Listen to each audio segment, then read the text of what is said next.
100 years or so after the First World War, it can be rather difficult for us to imagine how men and increasingly women left our beautiful, peaceful county for war work and in most cases to go and fight in what was surely the worst war that Britain has ever fought in.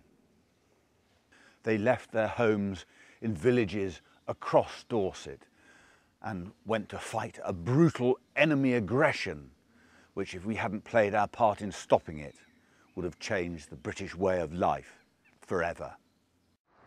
It wasn't just their homes that they left, but their families as well. And they weren't just fighting for British values, they were also fighting for their freedom.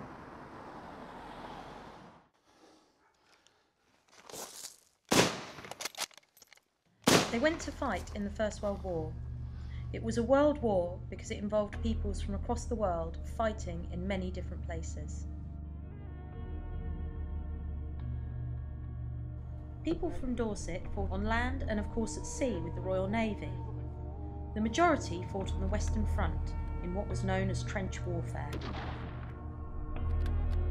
On the outbreak of war, men who had previously served in the armed forces were called back. Consequently, many men from across the county came here to the depot barracks in Dorchester, home of the Dorset Regiment, while others went to other barracks around the country. And of course, the many men who had served in the Royal Navy, well, they returned to their ships, possibly even in Portland Harbour. Some of them, of course, never returned.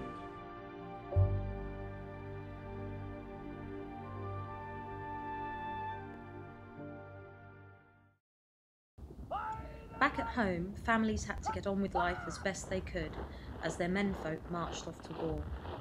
Children had to get used to life without their fathers and brothers. With increasing numbers of men joining the army, more and more women were drawn into jobs on farms and in factories, jobs that were normally done by men. Beyond these gates behind me is one of the secret places of World War I Dorset. It was an ammunition factory on Holton Heath near Wareham, and here they made a substance called cordite. It was an explosive and it powered the great guns of the Royal Navy and the Army on the Western Front. Many of the workers here were women. They worked with unpleasant chemicals, some of which turned their skin yellow. As a result, women workers in ammunition factories were known as canaries. One of the chemicals was acetone, produced from fermenting grain. But food was in short supply, so an alternative was sought: conkers. Children from across Dorset were encouraged to play their part and collect conkers for the war effort. So successful were the children that one school actually managed to collect 5 tons of conkers, necessitating the construction of 6 silos to store them in at the ammunition factory. The ammunition factory was a dangerous place for the women to work because inevitably there were accidents and the shells and the cordite that they were making exploded, killing them. Thus, death came during wartime to the very heart of our county of Dorset. As a result, many of the buildings were covered in earth, surrounded by banks, or simply buried underground to contain any explosions. And as you can see from the sign behind me, Holton Heath is still a dangerous place today. During the First World War, all kinds of new weapons were developed, and this, the great Dorset heathland, played its part in our ultimate victory over the Germans. How was that then, David? Here we are on this Bovington heathland, and this area back in the First World War, a lot of Dorset looked like this. It wasn't very good for producing food for the war effort, so it was an ideal place for soldiers to come to train. They weren't disrupting anything. and there wasn't that many people around as well that had to be moved out if you were going to do firing. So they come along, they train, they dig trench systems, they have encampments, and they get ready for fighting in France. This map shows those training trenches on Wool Heath. In blue are the British trenches where soldiers learnt the basics of trench warfare. Marked in red is a typical maze of pretend enemy trenches, which our soldiers practiced attacking over and over again.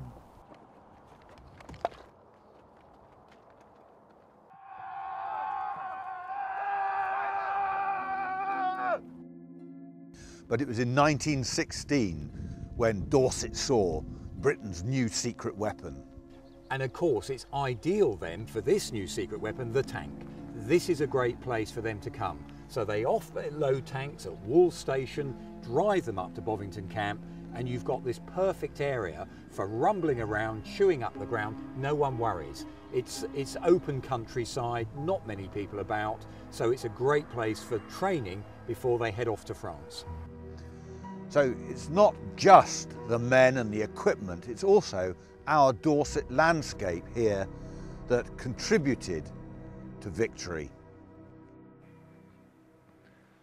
Not only did men leave Dorset to go and fight on the battlefields or patrol the high seas, but they also came here from many distant places, including Australia and New Zealand, literally the other side of the world. Over there, on the esplanade here at Weymouth, is a memorial to the ANZACs, Australians and New Zealanders. When you come to the beach, spend just a little time and see if you can find that memorial. And when you have, spare a thought for them, for those men who came from so very far away to fight for freedom. Large houses across the county were turned into hospitals and places of rest where soldiers could recover from wounds. This building was used by Australians that had been wounded at the front. Once the soldiers had recovered sufficiently, they left Montevideo House and came across the road to this camp, which was then known as Montevideo Camp. You can see from this picture, it looks quite different from what it does today. Once the soldiers were here, this was number 2 Australian depot, and they waited until they were needed to replace other soldiers who had been wounded at the front. Today, it's still an army camp called Chickerell Army Camp, and is one of many places in the county of Dorset that has its roots and its heritage in the First World War. Inevitably, there were those who did not recover from their wounds and died. Those who died at Chickerell are buried here in Weymouth and Melcombe Regis Cemetery, many, many thousands of miles from home.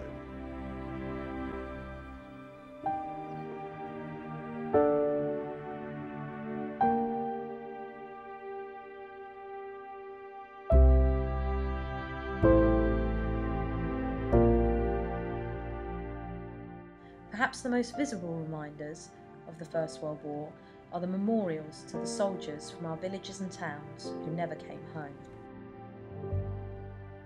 This memorial above Blandford is to the men of the Royal Naval Division. In the First World War, some sailors trained to fight, not on ship, but in the trenches.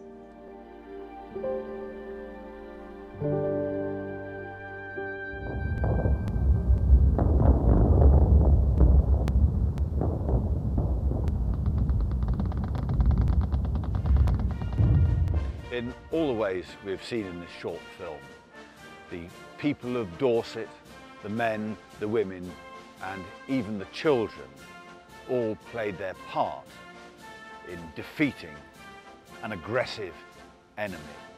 I, for one, share their pride in all they did to help Britain win the war.